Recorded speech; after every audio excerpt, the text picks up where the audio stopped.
Díodich, Macarja.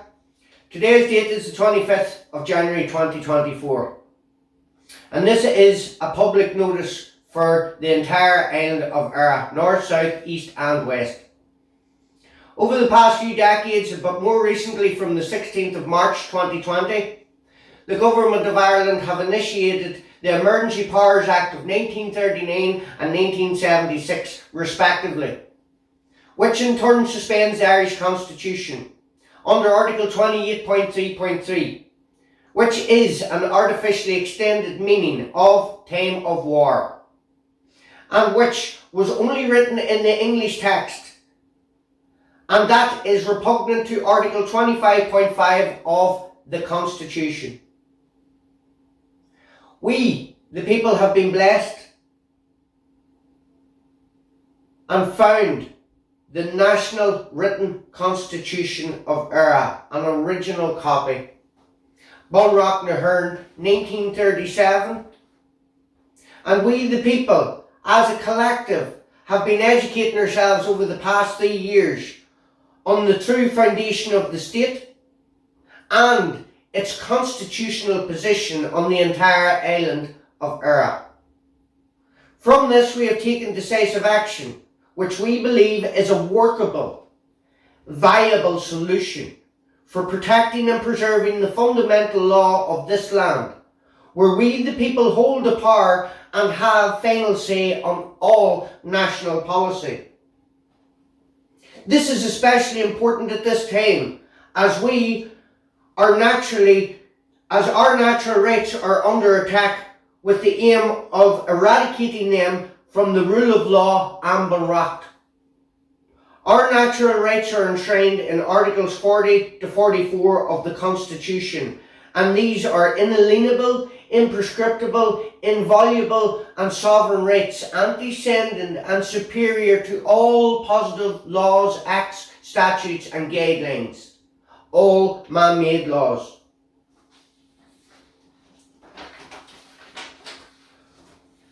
The upcoming referendum on the 8th of March 2024, International Women's Day, has a clear focus on these fundamental rights. J.M. Kelly, as you see here, the Irish Constitution, fundamental rights in the Irish law and Constitution, first edition 1961, a pioneering piece of work on the Irish Constitution, and the second edition, which was released in 1967. We have a draft bun:eŠ, and we have an original bun:eŠ version. We have 1919 $. Kelly's rights in the fundamental Irish law and the Constitution 1961 first edition dedicated it to his parents, was hailed as the standard work on its subject and is noted by the government as the leading constitutional law textbook. Kelly states, "The question whether it is the destiny of the Irish Constitution to be more than a piece of paper depends not only on the nobility of its contents, but the watchfulness of the Irish people." That is you and I. That being said, the action we the people have taken is a rebuttal in the form of affidavit. Notice jurisdiction, notice cure and remedy. This will now be read by Sarah Jane. Thank you. Okay, so the rebuttal letter was first done in our first national official principal text. It was done then in English, which is only accepted as the second official language of this island. Okay, and it's pursuant to Article 63 of the Irish Constitution. If there is any conflict between the Irish and the English text, the Irish text will take supremacy. Now this letter has had 520 recipients. It was sent through the UPC, Universal Postal Code, and via registered mail. We have the full shipping manifesto and bill of lading for this.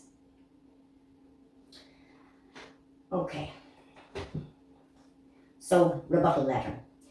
Notice to agent is notice to principal. Notice to principal is notice to agent. Dear, please find enclosed from we, the people of Éire, number 1, Exhibit A, the primary law of Éire, i.e. the National Constitution of Éire. 2, Exhibit B, notice containing number 1, affidavit, number 2, notice jurisdiction, and number 3, notice, cure and remedy. All parts make up one entire document. Appendix 1, we have a list of recipients. You have 28 days to rebut the facts put before you. Failure to do so will be deemed as acquiescence and therefore stand as facts at law. Sincerely, we, the people of Éire.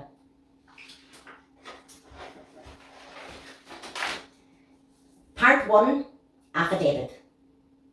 Affidavit as to the constitutional jurisdiction and authority of the Irish nation and state. Notice to agent is notice to principal. Notice to principal is notice to agent. We, the people belonging to and of Éire, as rational beings and of sound mind, make oath and hereby reaffirm the following. 1. Sovereignty is naturally vested in we, the people of Éire. 2. No government, internally or externally, has the power to suspend or impede upon Irish laws, Irish ways and Irish cultural heritage. 3. We, the Irish people, are naturally endowed when born with inalienable, indefeasible, imprescriptible and sovereign rights which are antecedent to state and superior to all positive law. 4. The Irish people's sovereignty derives from the Most Holy Trinity, which is the wellspring of all authority, and to whom, in our final end, all actions of men and states are directed. It is from the people under God that the state derives authority, and it is the people under God, in final appeal, that decides all questions of national policy. 6. The Irish nation reaffirms its right to re-establish justice, to secure the defence of the country, and insist that Irish sovereignty and independence are essential prerequisites for the peace and prosperity of the Irish nation. We, the people of Éire, are publicly challenging the validity and constitutionality of the current working definition of the rule of law, Constitution of Ireland, all caps, and how the rule of law has been interpreted so as not to be of benefit to the Irish nation. The Constitution of Ireland is inconsistent and not in harmony with the National Written Constitution of Éire, bun:eŠ, 1937. Therefore, it should be nullified and deemed null and void.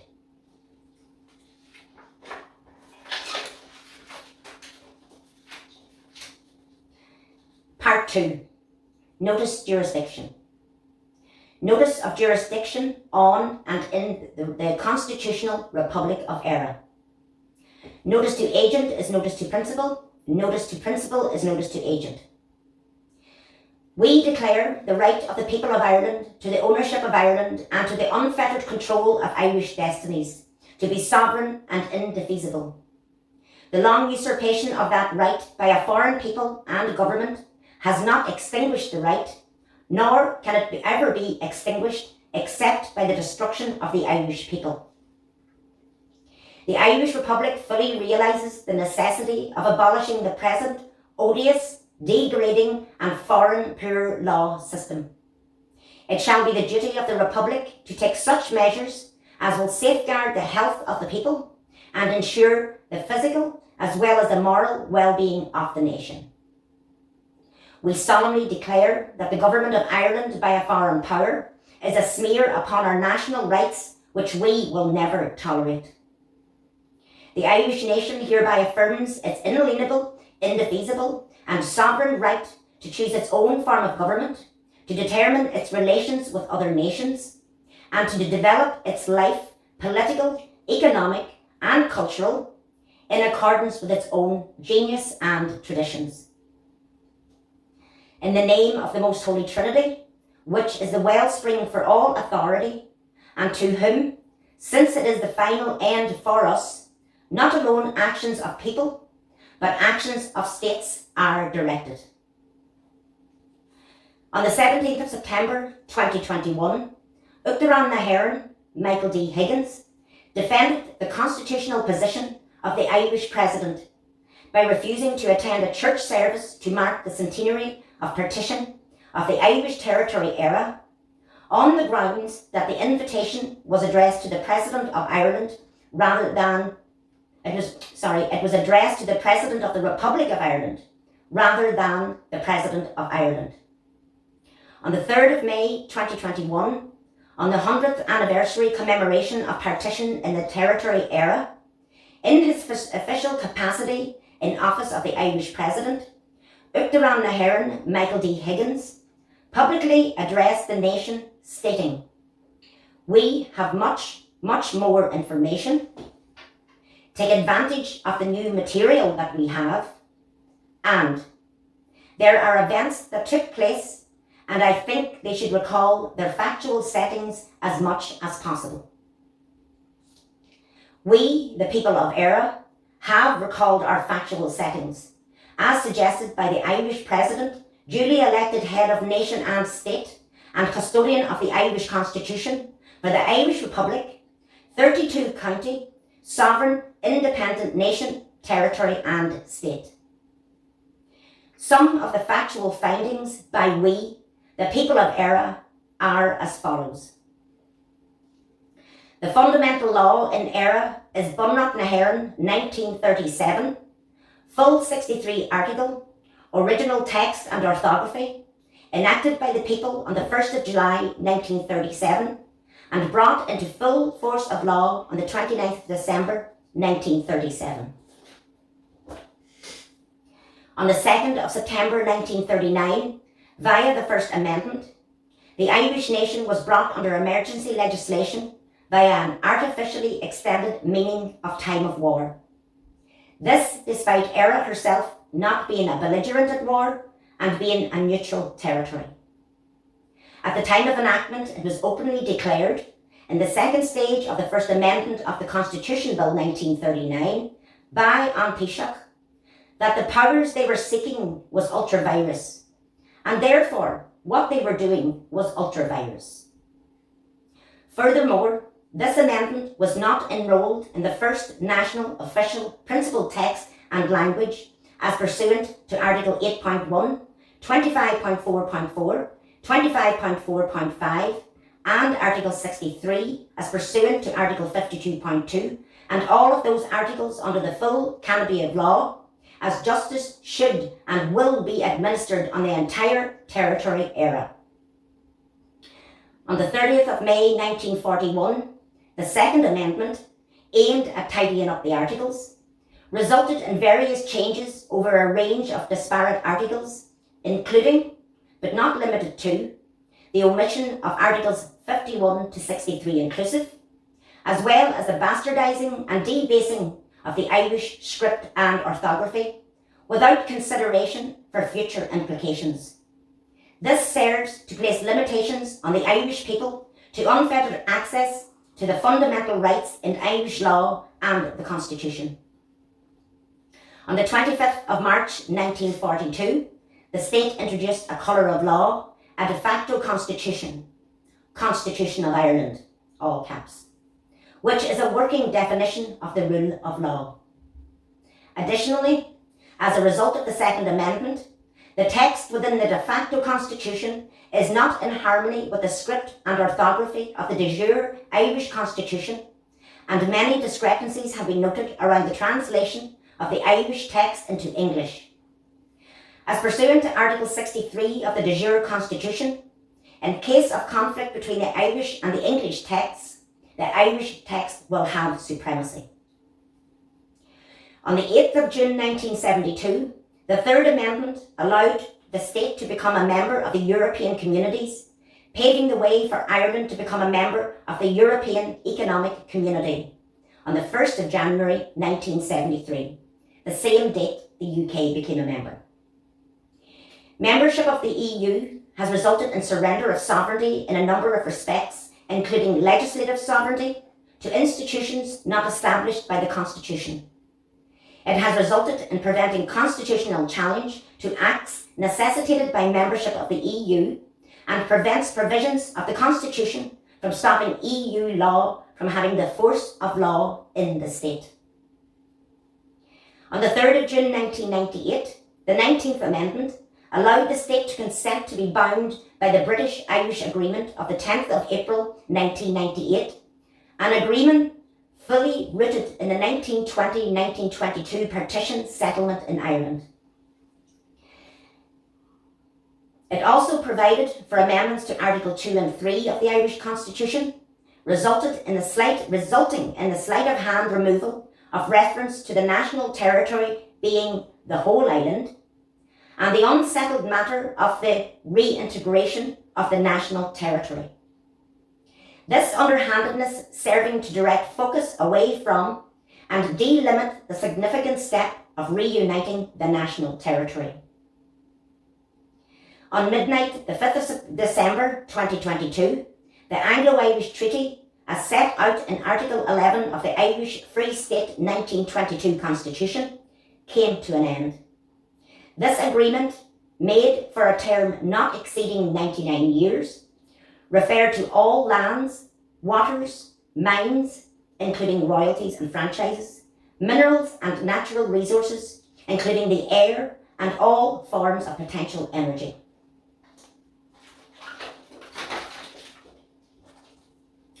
We, the people of the sovereign Irish Republic, say discussions regarding the reintegration of the national territory should have long since commenced. We will not be coerced unwittingly into the next phase by agreements attempting to continue the enslavement of our nation to foreign governments. Since 1939, the Irish nation has been in perpetual state of war via emergency legislation enacted by means repugnant to the national constitution of ERA. Furthermore, the Irish people have been in servitude to the British Crown establishment and now also to other foreign entities, through the underhanded workings of diabolic governments armed with a de facto constitution.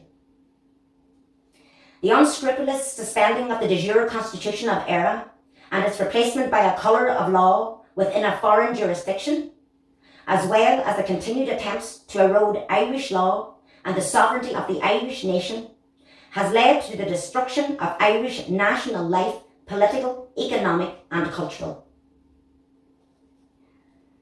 The facts outlined above, as well as further issues noted by the Irish people, raise serious questions around validity of legislation passed by the Oireachtas.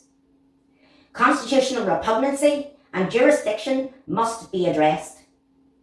The Irish nation has the inherent, indefeasible, inalienable, imprescriptible and sovereign right to access justice and administrate under the full canopy of law. The Constitution of 1937 represented a fresh start in respect of the fundamental principles that were to govern this country.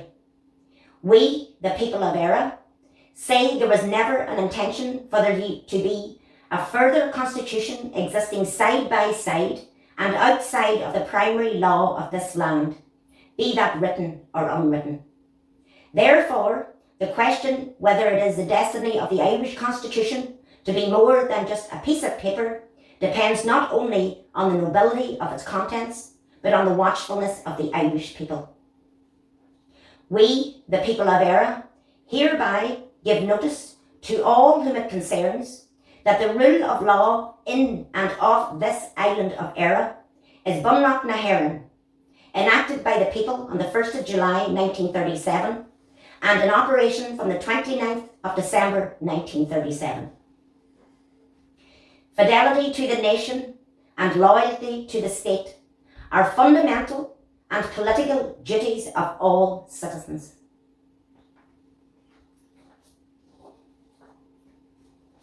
Part 3.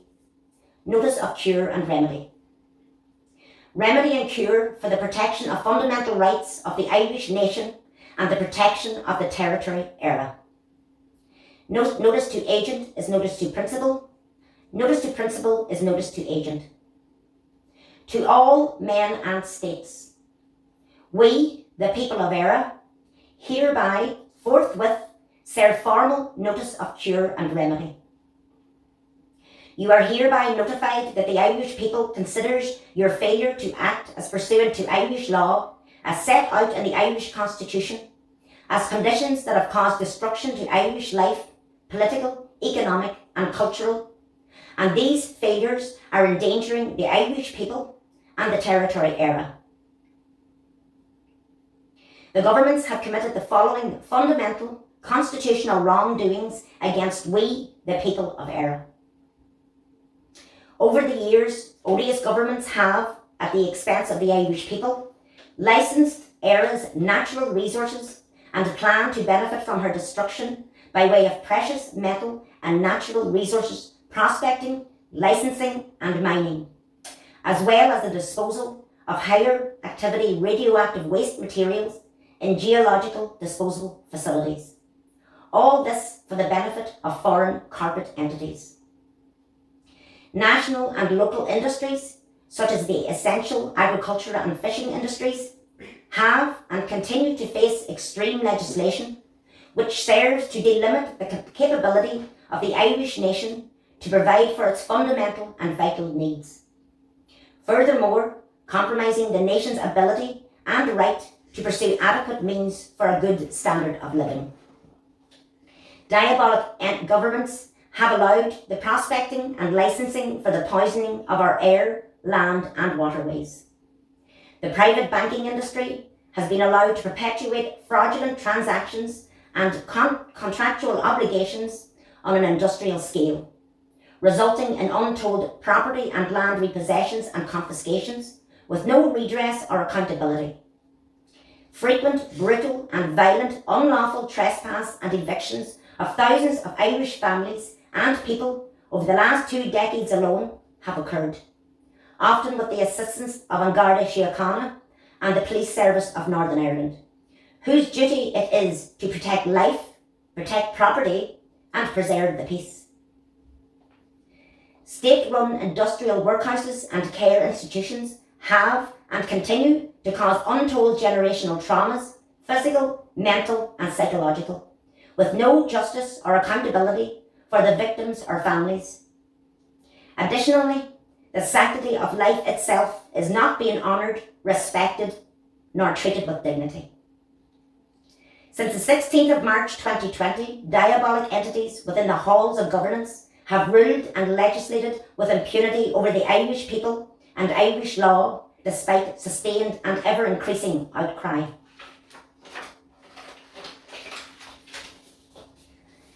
Legislation repugnant to the Irish Constitution has been used by state agencies to curtail the various freedoms of the Irish people and create a two-tier society of the vaccinated and unvaccinated. Government conspiring with foreign unelected entities to implement the United Nations Agenda 2030, a blueprint for technocracy, under the guise of saving the earth, which undermines national sovereignty and personal autonomy, with negative consequences on the Irish people far outweighing the benefits. Additionally, conspiring with the World Health Organization to agree amendments to the Pandemic Treaty, which would circumvent national government authority and result in the World Health Organization morphing from an advisory body to a global law enforcement agency. State broadcasters have disseminated fear and propaganda whilst promoting gene-altering therapeutics still in clinical trial via emotional, manipulative and coercive means. There has been an exponential increase in homelessness and the needs of others are being prioritised over the needs of the Irish people. Thousands of undocumented and unvetted men, under the guise of refugees, have gained unfettered access to our national territory upon invitation by the Government of Ireland, under the diktats and rules of foreign, unelected governmental entities. This has resulted in an increase of violent crime, which is not being dealt with appropriately by any of the relevant governmental or non-governmental bodies.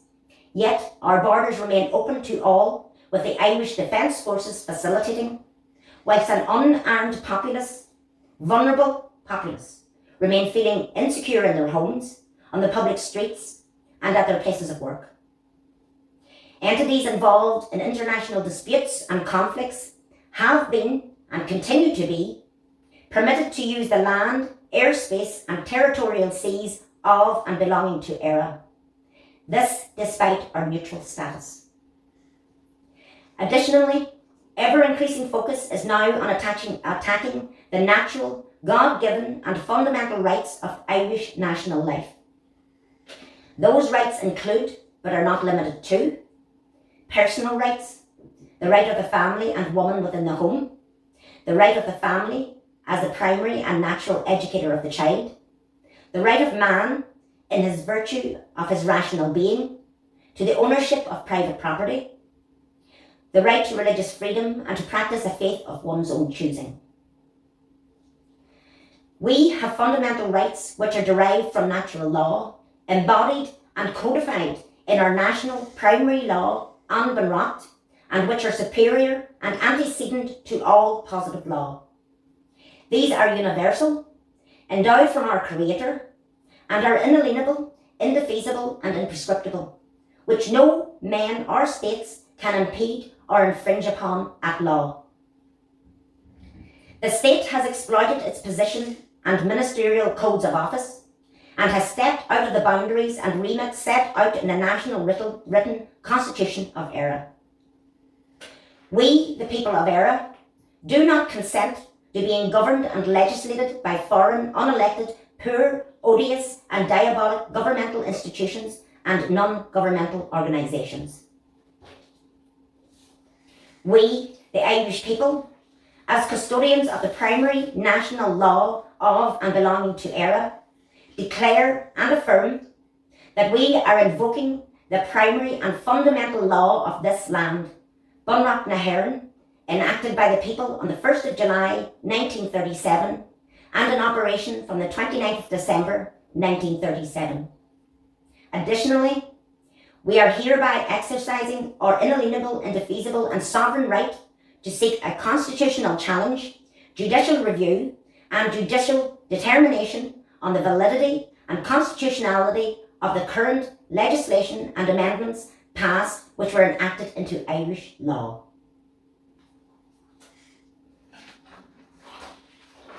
And that's it. The preamble would state, in the name of the most holy Trinity, from whom all authority and to whom our final ends, all actions of both men and states will be referred.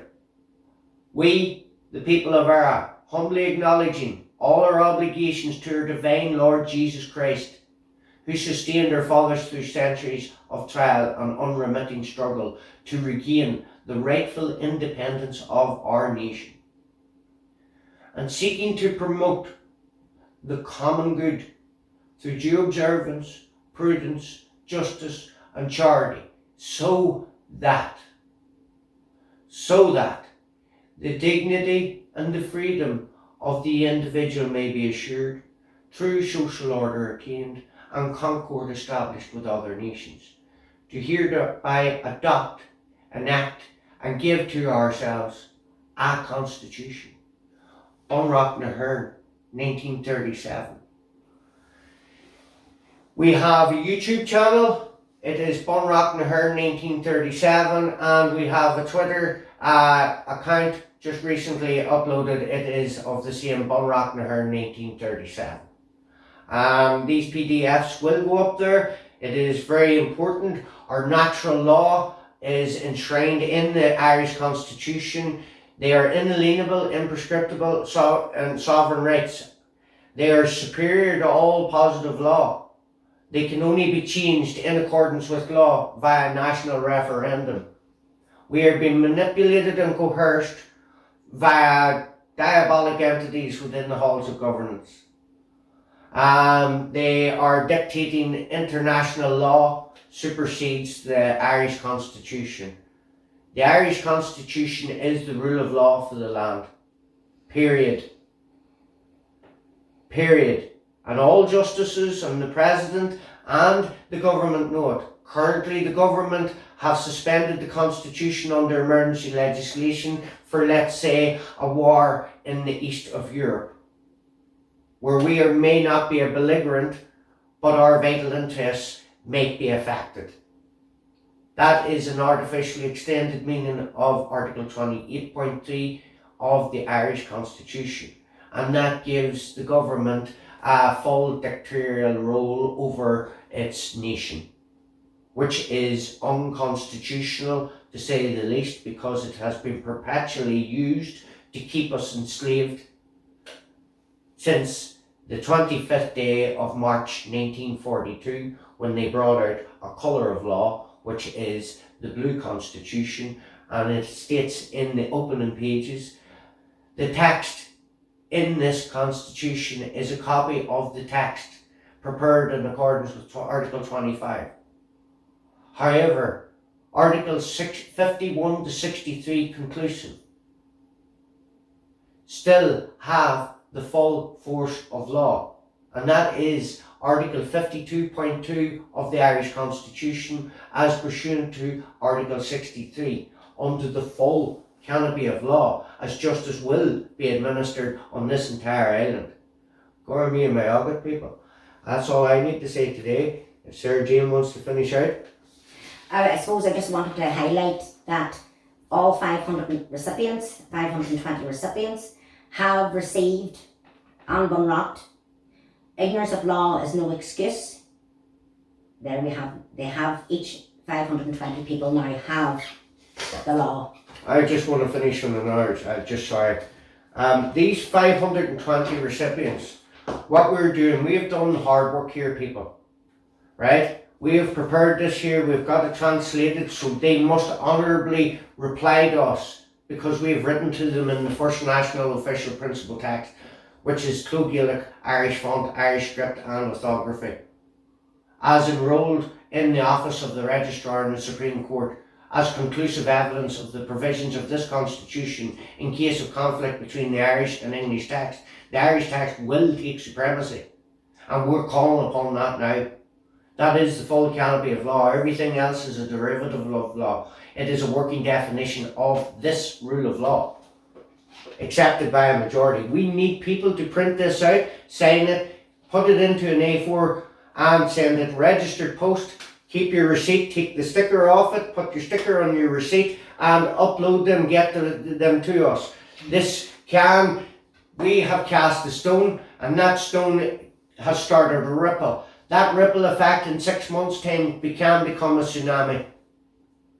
And we can, under public peer political pressure, petition the government of Ireland and the Stormont institutions and Westminster and the EU Parliament, of which these foreign dictates have been ruling over us with impunity. The name of the state is éireann. It's a sovereign, independent, democratic state. The national flag is a tricolour, green, white and orange. This is the founding document of the state, the proclamation, and this is the democratic programme, which was read out on the 21st of January 1919 in the Round Room in Mansion House.